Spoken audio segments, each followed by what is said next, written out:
All right. Ladies and gentlemen, it is your boy, Deluxe Man, and we are live from my WWE Elimination Chamber 2015 review.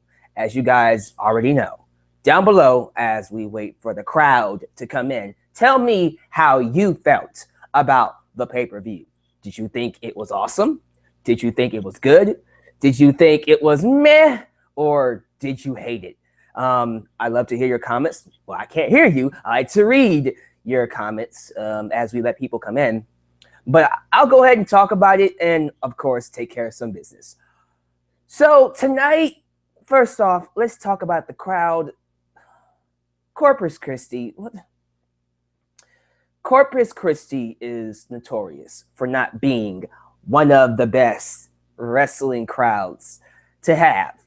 I was really questioning why they would have a show at Corpus Christi, or a pay-per-view show at least. A Raw, a SmackDown, whatevs. But a pay-per-view, especially this pay-per-view, why would you want it at Corpus Christi? Maybe they need a venue to have the chamber in, and maybe that's why they chose Corpus Christi. Whatever the case, this crowd just does not do it for me. I just feel like this crowd was not into the show. I mean, it was into the show at certain points, especially for a certain match. But most of the time, the crowd was dead. Most of the time, the crowd didn't really care about the matches that they should have cared about, which is only like 2 matches. I'm not a fan of the Corpus Christi crowd. They wasn't as bad as I thought they would be. But in terms of what the show needed, the crowd didn't deliver. I felt like it kind of still disappointed me in a sense. So that's my thoughts on the crowd.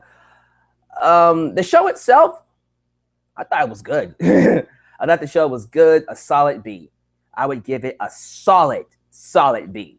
Nothing above it. I mean, if you want to give it an A, all power to you. I wouldn't give it anything above a B. That's just me. If I was doing the old star rating system, 8 out of 10. It was a solid show. I really enjoyed it. Yes, I did feel like it was maybe just a little bit below WrestleMania, if not on par with it. I still feel like WrestleMania 31 is a little bit overrated. People give that show a 9.5 out of 10 and stuff like that. It was a good WrestleMania. It wasn't the greatest of all time. A 9.5 out of 10. If that show was a 9.5 out of 10, what the hell was WrestleMania 17? A 15 out of 10? You know what I'm saying? Before we get to the review, like I said, take care of some business. Those of you who don't know, I recently opened up a Patreon account. This Patreon account is strictly for my YouTube channel. All the donations I receive from this thing right here, donate to Patreon. All the donations I receive from it will go to this channel. I am looking to get a new microphone, a new camera, and fix my laptop. And of course, if I get enough money, enough donations, I can start my own merchandise line. Okay. And apparently I've gotten some heat for it. You know, people call it e-begging, which is ridiculous. First off, it's donations. You know, it's there. I'm not demanding. And I said this in my video, but people, I guess and this is something I don't like about the community myself. Anytime someone is trying to be successful, anytime, all right, they see them as the enemy for some reason and they try to tear them down. I'm always someone that supports people. You know, if someone in my community is trying to be big, I'm going to support him. But when it comes to the wrestling community, when someone like me is simply asking for help, you don't have to give it to me. My content will always be new and free, new and free for you. I'm never going to make you pay for anything, okay? What I want to give you is the best damn content out there, and I can't do it with this crappy microphone and subpar quality of my videos. Don't you want me to be able to give you the best quality videos? Well, you might not want it, but I do. I want to be able to give you top notch, and I can't do it right now financially, so I'm asking for help. You don't have to help me. It's like a waiter. You go to a restaurant, you can tip your waiter or not. He's getting paid. I'm getting paid regardless. You can tip me or not, okay? It's simply donations. By the way, those of you who did donate, I will plug you in a second, but those of you who did, Thank you very much. You didn't have to do it. You did it out of the kindness of your heart. So to those people, I give you these plugs. Shout out to Darius Elliott, Travis Platt, Travis Platt, and Peter Kramer. Yeah, I was gonna say Kramer. It's Kramer. Peter Kramer. Thank you to all 3 of you who donated over the last 24 hours. You guys are awesome. And if you want me to plug your channel and be a recipient of prizes of whatever I can give you, please donate. Feel free to. And if you donate, you will get prizes and you will help make this channel the best it can be and make it a great place for wrestling fans. And again, Patreon, the link to it is down below in the description box. With that said, I think we talked enough. Let's get into the show, Elimination Chamber, because I have a lot of people in this video already. So, pre-show, not much to talk about. I think Stardust fought Zack Ryder. Didn't see the match, and I think Stardust won. Yay! And he's gonna fight the guy who plays Arrow. I haven't seen Arrow. I might have to. Now, by the way, don't crucify me for that. I plan on watching it. I've been busy, so I haven't been able to actually catch up with it. The only shows that I've seen that are superhero shows, or those shows like Marvel and DC, are Agents of S.H.I.E.L.D. and Agent Carter. Any show outside of that, I haven't seen. Oh, and Daredevil. Any Marvel show I've seen. But DC, I haven't seen any of it. I do plan on watching The Flash and Arrow. It might be too late for me to watch Arrow, but I'll watch the good stuff. Anyways, the guy that plays Arrow might be slated to fight Stardust Cody Rhodes for SummerSlam. Okay. Is he fighting him as Arrow or as him?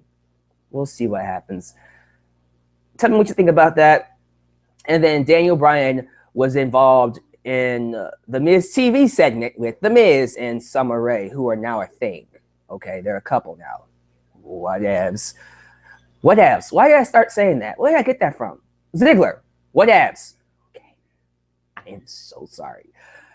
The segment was fine. I mean, all we learned was Daniel Bryan does not plan to retire, and he is going to come back and wrestle, which is great, which is awesome news. So he's just taking a break, and when he's healthy, keyword, healthy, WWE, not when he's cleared, healthy, bring him back and let him wrestle. I would love it. I'm happy to know that he is not retiring. That's the great news. That is awesome news. I'm happy about that.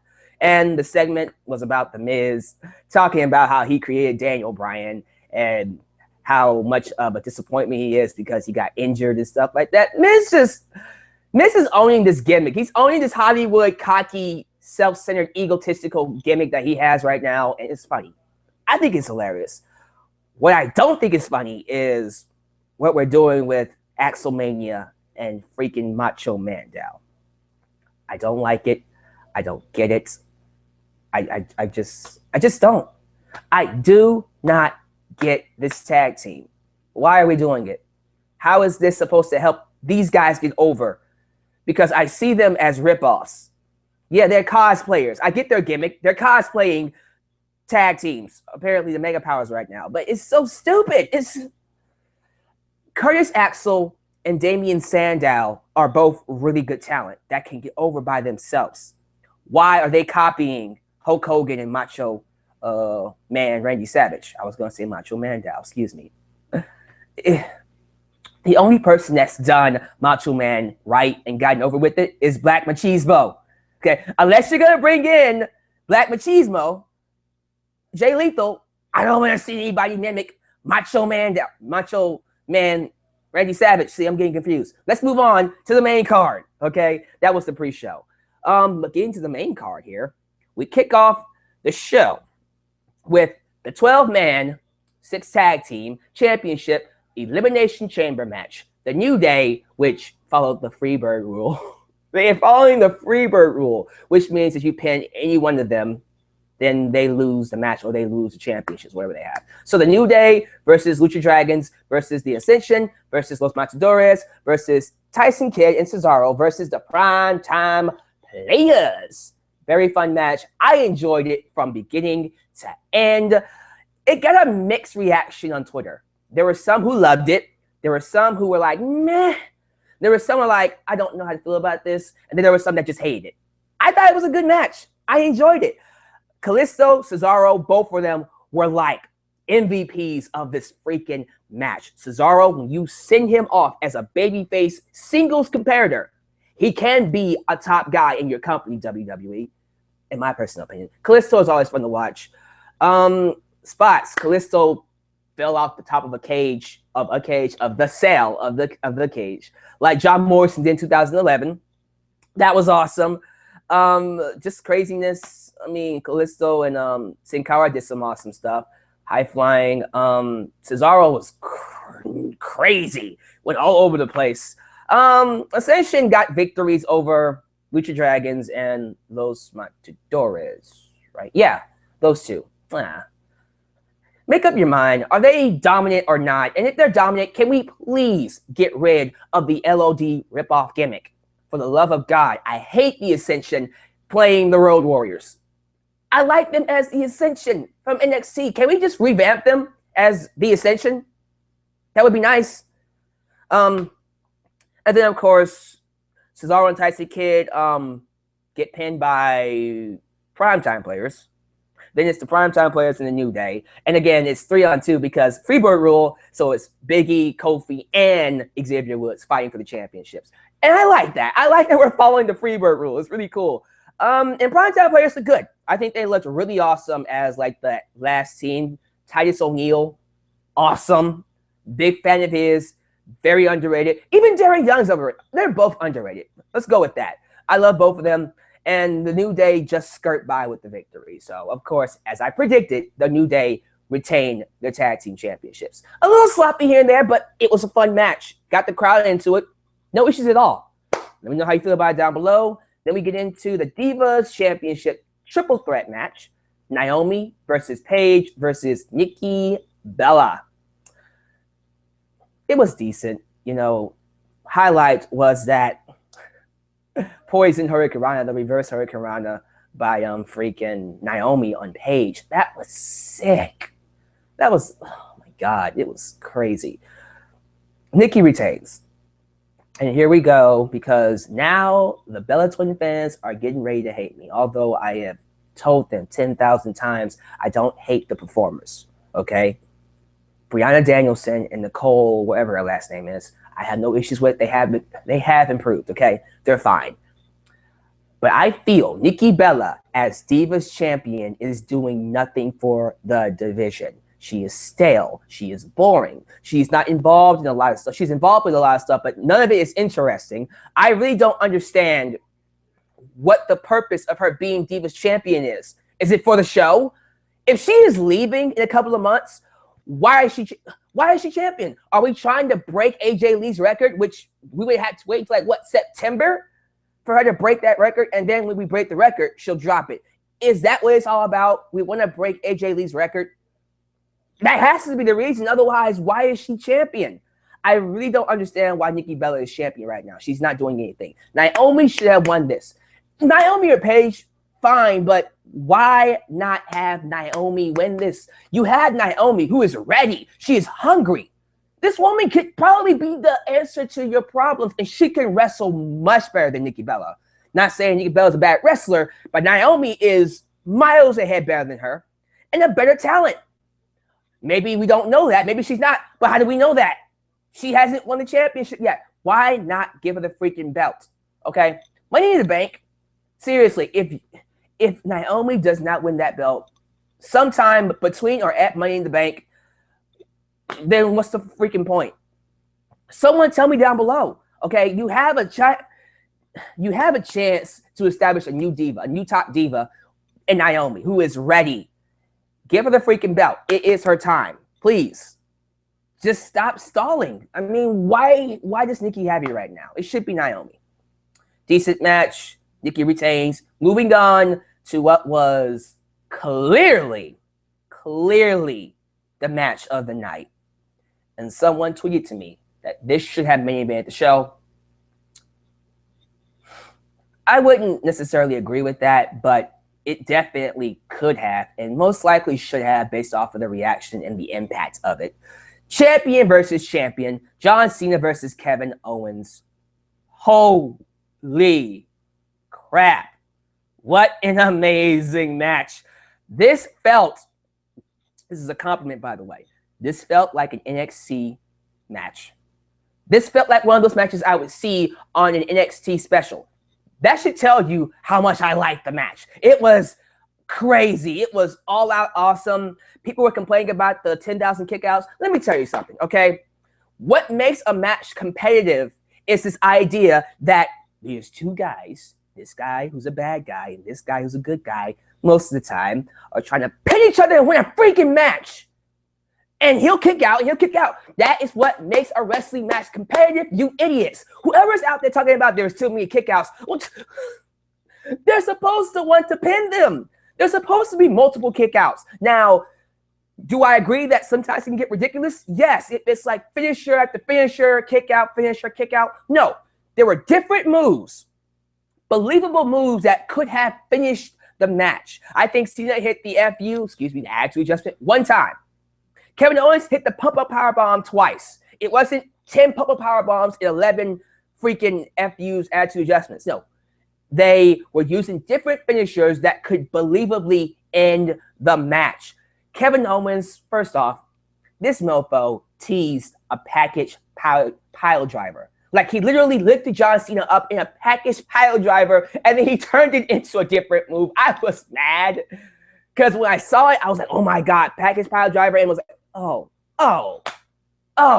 nice. But this mofo also did this pop-up moonsault. Like, he was facing John Cena. Here's John Cena on the bottom. He's on the second rope. He jumps, turns to the top rope, and then hits a moonsault. Pop-up moonsault. What is that called? Pop-up moonsault? I don't know. Let me know down below. It was awesome. He did like a freaking... It wasn't a brain buster. Was it a brain buster off the top rope? I don't remember what it was. It was awesome to John Cena. And John Cena did his own stuff too. This was an excellent match. Just all around. And the best part about it, Owens won clean.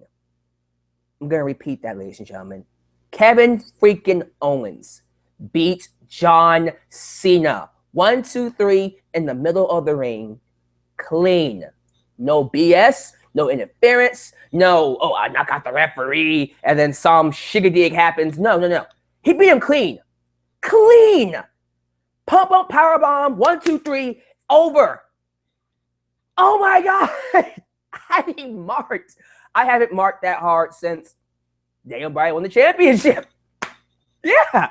I haven't marked out that hard for a match since Daniel Bryan won the championship at WrestleMania 30. It was that awesome. It was so great. It was a great way to introduce Kevin Owens. The first match on the main roster, he pins the face of the freaking company. You just made him. Okay, he is now the official badass of WWE. And then the promo afterwards he cut was great as well. He gets on the freaking microphone, tells the world that, John Cena, I said I was going to kick your ass, and I did it. Your time is over, and my time is now, and the real champ is here. I was applauding his ass. It was awesome. Man, that was an awesome moment for Kevin Owens. I'm happy for him. And John Cena, we give John Cena flack, for not putting over talent, although it's not his fault. It's the WWE's fault because they book his matches. But part of the reason why fans hate John Cena is this idea that he is a John Cena monster, that he is a ceiling that can't be cracked. When you have talent like Kevin Owens, who deserve it, by the way, beat him in scenarios like this, it takes the heat from John Cena, and we appreciate him more. You get what I'm saying? Now, by me saying that, we have a rematch. These two, John Cena versus Kevin Owens, at Money in the Bank 2 weeks. Okay? When I heard it, instantly I thought, is he going to get his win back? Is John Cena going to pull a Rock versus Cena 2 or Cena versus Rusev, where Cena loses and he has to get his win back. Come on. Come on. If you really want to surprise me, and again, I present this to the WWE and whoever's watching. If you really want to surprise me, Cena would lose to Owens twice. And this one, you know what? This one could be by DQ. If John Cena was to beat Kevin Owens by DQ, that's different. Okay, what I don't want is for John Cena to pin him. Clean, 1, 2, 3. Okay, why would you do that? Second match back and he loses to John Cena. That's the problem. That is why fans don't like Cena, because he always has to get his comebacks. He always has to overcome everything. He's the monster. You have to feed the John Cena monster. Stop doing that, okay? Let this be an instance where he doesn't conquer anybody. Let him lose to Kevin Owens, okay? It will help John Cena. I promise you. I promise you in the long run. Do not have Cena beat Kevin freaking Owens. Okay? Next match. Neville versus Bo Dallas. Solid match. It was just a cool down. It was a big cool down. This match wasn't really all that great. It was solid. It was fun. Both of them worked very well, and Neville beat him with the Red Arrow. It was a simple cool down following John Cena versus Kevin Owens. So no issues with this match. It was good. Neville won. And then we get to the last two. But before we get to the last two, I need to read your comments. Let's see what you guys have to say about this pay-per-view. I look forward to really seeing what people have to say, because this should be interesting. And as this page uploads, I get the newest, go to newest first so I can see who's actually posted here. I had to agree, Kevin Owens versus John Cena was the match of the night. Hands down, no BS. It was the best, in my personal opinion. I agree with you, Miss Tiffany King, a very loyal subscriber of mine. Thank you for showing up. Let's see here. You're so funny. I try. Thank you. You see Kevin Owens versus Lesnar in the near future? Near future? No. Future, absolutely. That has to be a match that happens. Dear God. Holy crap, that would be an awesome match. That would be a brutal fight. It really would be. Let's see. I like this new generation. Excuse me. Veteran. It can be generation 2, but he said veteran. I like this new veteran Cena. Kind of like Shawn Michaels, who didn't need to win. In fact, he almost didn't win, but people didn't notice since he had already proved himself and just dedicated to giving awesome matches every single time he could. I agree with that. That is the perfect role for John Cena, okay? Not what I think they're going to do with him at SummerSlam. Please don't do that. Don't do that. Don't do it. A couple of more, then I'll get to the rest of the review. I was shocked. Not that one. Only 2 complaints. I hate in a chamber match when someone breaks up a pinfall that isn't against them. Yeah, I hate that too. Why not, why not let this guy get pinned and he's gone? That's less people. Why would you break up a pinfall in an elimination match? That makes no sense. Let them get pinned. It helps you out. Yeah, I agree with that complaint. What was this other one? You just had one complaint. Never mind. Okay. One more and we get back to the review. Pretty pissed about the crowd. At times they were okay, but man, that IC title match deserved it. He's right. Speaking of the IC title match, let's talk about that, shall we? Jesus Lord. The Intercontinental Championship Elimination Chamber match. Mark Henry, who is replacing an injured Rusev, versus Sheamus versus King Barrett versus Dolph Ziggler versus R-Truth versus Ryback. There's no other way to say it. This match sucked. This match was clearly the weakest match on the card, and perhaps one of the weakest chamber matches I've seen. It was boring. It was lifeless. It was lame. It was every single derogatory word in the freaking dictionary. It was bad. Who booked this chamber match? Granted, the tag team chamber match wasn't really the greatest in the world either, but it was still fun. They tried some stuff. Sloppy, but it was still fun. This one wasn't even fun to watch. It was just boring. Oh, man. And first off, Mr. King of the Ring, bad news. No, he's not bad news, Barrett. He's King Barrett. Whatever, he's irrelevant now. Okay, if you're getting pinned by R-Truth, which he did, R-Truth pinned King Barrett, okay? His stock just dropped below relevancy. He is no longer relevant. After losing to R-Truth, he's done, okay? And then R-Truth lost to Sheamus. Was it Ryback? I don't care. It doesn't matter. He lost next. And then Sheamus, no, again, this is why I don't like commentary. And I'll tell you why. Because Sheamus' pod got stuck. Okay? For some reason, you know, his pod actually got the light. It couldn't open. It was like, why was it stuck? Why was it stuck? And then randomly, it just opened. And then you see a cross in the pod. So anyone with common sense would know that Sheamus put that cross there during his entrance so the pod wouldn't open. And so he could get out when people were eliminated, or when there was less people, pretty much. Okay, that was his deal. That was his purpose. That is a smart heel tactic. What did commentary say? Oh, well, apparently that's why he was trapped in there, because there was a cross there. He must have put it there by accident.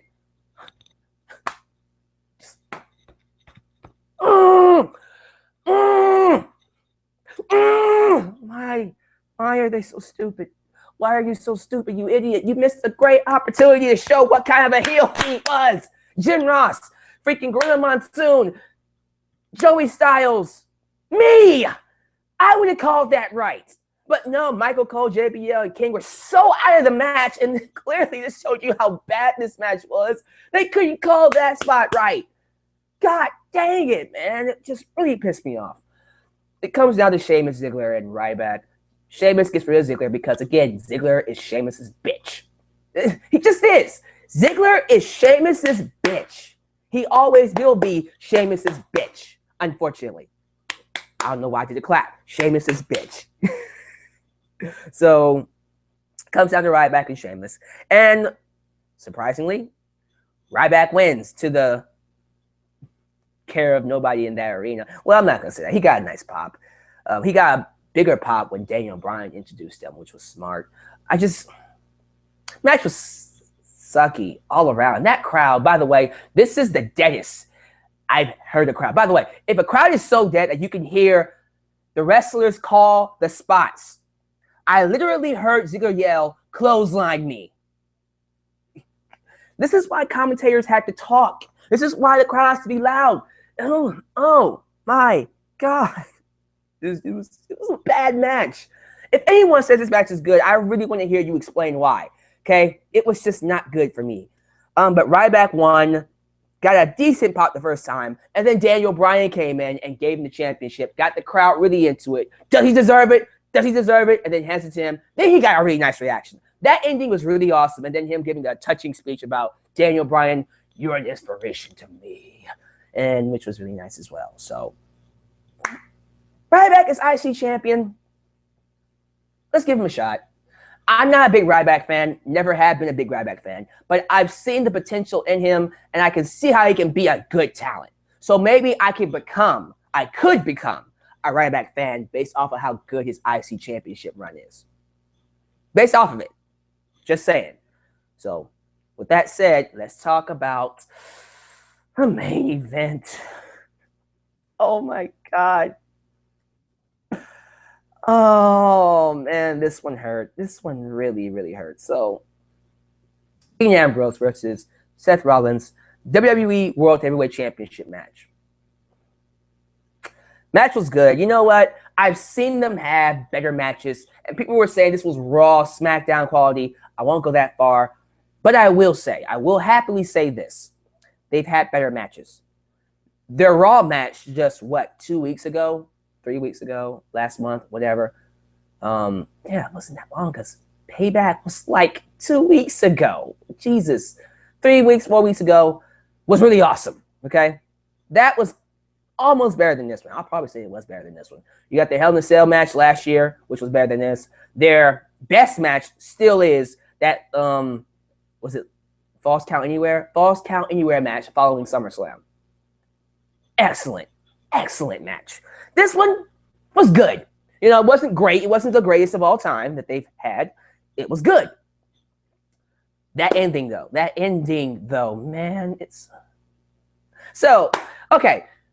The Authority tried to get in, tried to screw over Dean Ambrose. He knocks him out, and then it's just him and Seth Rollins.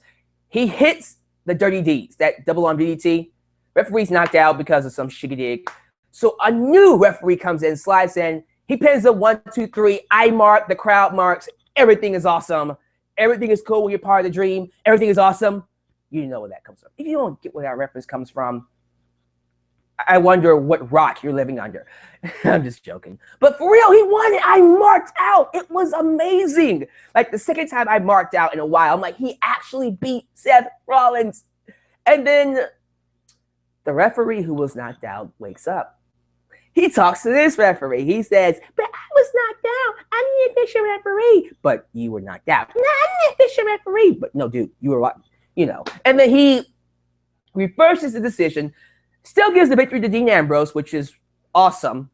But he wins by DQ because one of the people knocked him out. And then Dean Ambrose just scurries away with the championship. Anyways, like he keeps the belt and he scurries away. So wait a minute. What? Why not just have him win and just keep him for 2 weeks? What they did here was a complete cop-out. This is WWE going, well, we don't want Dean Ambrose to lose because fans will be pissed off, but we don't want to have Seth Rollins lose either. No, there has to be a winner. Okay, why not have Dean Ambrose beat Seth Rollins, which he did? No, beat him clean, be champion for 2 weeks, and then just loses that Money in the Bank. You know, why are we doing this thing where he almost wins it? So now you're just teasing the fans. Now, okay, they have a rematch at Money in the Bank. They have to. So what then? Is ladder match? I would love for it to be, oh my God, ladder match, Dean Ambrose and Seth Rollins. But okay, so you don't have any momentum. Why not just have him beat Seth Rollins? We do a rematch, ladder match, Money in the Bank. I'm not saying we still can't do it, but this was a cop-out way. Why not just have him win? And I also hate how Ambrose just runs away and nobody chases after him. Like Rollins, if I was Rollins, I would be going after him right now. And the commentators once again, were not making a big deal out of it. If this was Jim Ross, if this was Joey Styles, it's like, oh my God, he's winning on the championship. What's going to happen tomorrow night on Raw? We'll see you there. Good night, everybody. No, it was very professional. Like, well, thank you for tuning in to Elimination Chamber. We'll see you tomorrow night on Raw. Good night, everybody. It's a dramatic moment. He took the championship. I'm nitpicking. I know I am. But it's just small stuff like that really helps a match. And I feel like while the match was good and the ending was different, I personally feel like, why not just have him win? Just a clean victory over Seth Rollins and then go into the chamber. Go into Money in the Bank. See, this is what happens when you put them 2 weeks from each other. Go into Money in the Bank and just lose it to him there. No, we can't have him do that because we got to do Rollins versus Brock Lesnar. God, everything has to be so freaking streamlined with this company now. Why not just put a roadblock and then have him get it back? But no, we want him to have a long reign and just this taints it though. This taints the reign, okay? Because he lost. He lost to Dean Ambrose. And that reverse decision was bullshit. It really was. It's like Daniel Bryan winning the championship from Randy Orton and then having to vacate it because the referee counted too fast. What the fuck? And people writing refunds. And that crowd was pissed. Corpus Christi was dead for the majority of the show. They were pissed at that ending. It was bullshit. But Dean Ambrose wins by DQ, so they will have one more match in Money in the Bank. Guarantee you. Hopefully it's a ladder match. All right. Like I said, good show. Let me read some more comments, and then I'm out of here. So let's see what you guys had to say about the show. And by the way, thank you to everyone who's watching me right now. You guys are awesome. You guys are cool when you're part of the team because everything is awesome. And I'm waiting for this screen to pop up. Come on. Okay, here we go. Guys, here's what's going to happen to Ryback's IC Championship. Ooh, okay. Bray Wyatt and him are going to get into a feud again. Ryback will know Brat's tactics, Bray's tactics, and gain some advantage in the feud. But then the Wyatt family will reunite, and Bray Wyatt is the new IC champion. That is actually some good booking. If we're going to revisit Ryback versus Bray Wyatt for the IC championship to reunite the Wyatt family, wow, I like that. That's actually really good. They won't do it because it's too good, but good point. Come on, give Ambrose a 2-week title run. They gave Seth Rollins perfect heat if you're not over analyzing it. I'm not over analyzing it, dude. It's not that big of a deal. Okay. Oh my God, guys, for the love of God, it's my opinion. I'm a wrestling fan, all right? Can I please view something and express my perspective without someone just saying that, oh, you're over analyzing it. Oh, you're just a dick. You're just critiquing it too hard. That's what I do. I'm a reviewer. I critique, I review, I get my perspective. Okay, respect that, please. That's all I'm asking. Why can't people just respect that? But no, people gotta say I'm over analyzing it. Whatever, That's your opinion, dude. Dean should throw the belt in the Gulf of Mexico. I actually would not be pissed at that. That would actually be really awesome if he came on Raw the next night and threw the belt in the ocean. Someone got the reference. Lego movie, yes, that is where it's from. Good job. The ending to the pay-per-view was bullshit. It wasn't bullshit. It was bullshit in a kayfabe way, yes. I just felt like, why not just let him just win the belt and hold it for 2 weeks? Who gives a shit? Okay, we did this a lot during the Attitude Era. It's okay. It's fine. Let me see. Dean should have won the match. I know they want to build on that, but I yelled at my computer at the bullshit. I understand. I enjoyed the match after the finish when Reigns coming in. And here's the thing. Did you notice that Roman Reigns heel turn teaser? It felt like they were going to pull the trigger on Roman Reigns and then stopped. Am I the only one who felt that? Not really. I kind of felt it too. If he does turn heel, it will be at Money in the Bank. If he does. If it doesn't happen, then I doubt it will happen. But I sense a heel turn with Roman Reigns. And if it does happen, awesome. A few more minutes. No, Rollins should have an Iron Man match with Ambrose. Okay? I don't care. Do people really think I care what the stipulation is? The Iron Man, Falls Count Anywhere, Last Man Standing, ladder match, TLC match, 3 Stages of Hell match. Wait, at all 3 of those. I don't care. Okay? God, it's cool with me, And I'm not getting mad at you, by the way. It's just me saying, like, okay, sure. Not who's this straight edge for life, man. Not mad at you. It's just okay. That's fine with me. Not going to lie, but New Day always impresses me. The way they win their matches. It's great heels, but primetime players should have won. They'll get there one day. One last one. Okay. Let me see here. What is a good quote? What is a good comment? I like this one. Yeah, the commentary blew. They spent more time ripping on King for calling somebody JR and giving him crap for that than concentrating on the ring action because they're stupid. That's commentary nowadays. Commentary in WWE, at least for the main roster, is dead. With those 3, we're never going to have good commentary. It's either like tolerable, never great, tolerable, or it's not tolerable at all. It's either, okay, I'll deal with it, or this sucks, kill me. You know what I'm saying? But best match in the show, Kevin Owens versus John Cena. I'm giving this show a B. Nothing above a B, nothing below it. It was solid. And again, people who think I'm rating the show too high, I'm just like, no, it's a solid show. It was a B for me. But let me know down below how you felt about it. And I am going to conclude this podcast right there. Thank you for watching, guys. I will see you tomorrow night live for my Raw review. your boy, Deluxe Man, signing off. Peace.